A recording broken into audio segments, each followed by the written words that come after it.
Welcome to Star Loop News, where today we uncover one of the most shocking confessions in Beatles history. At 84 years old, Ringo Starr, the iconic drummer of the Fab Four, has finally broken his silence.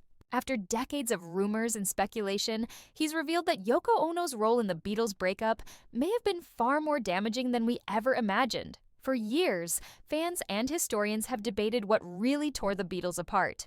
Was it creative differences? Was it fame, fortune, or fatigue? Or was it Yoko?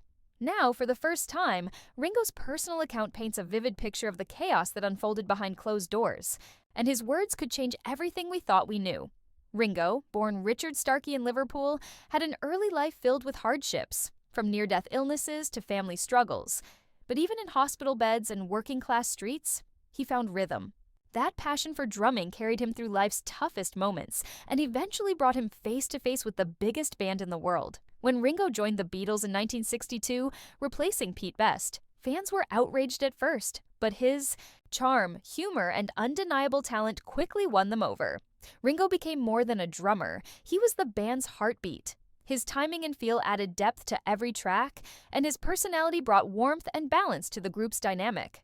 But fame came with a price. As the Beatles soared to superstardom, cracks began to show.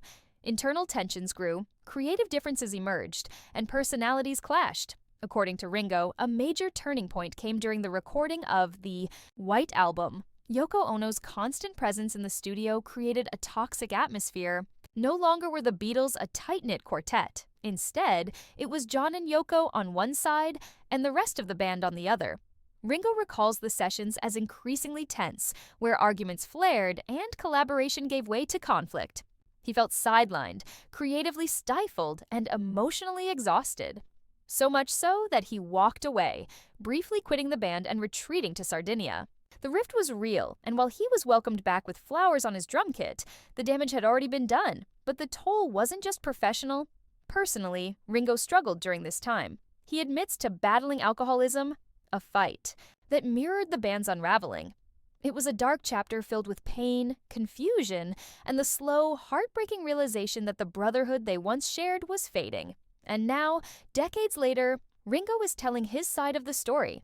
Yoko Ono, often dismissed as a scapegoat, is now confirmed by Ringo himself as a key player in the Beatles' breakup.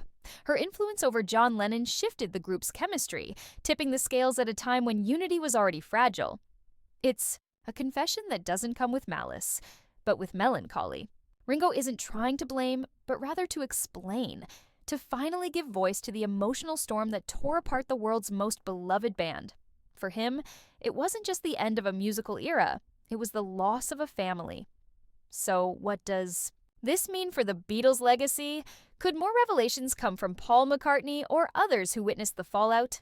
As we reflect on Ringo's truth, we're reminded that behind the fame, behind the music, were real people, grappling with change, ego, and emotion.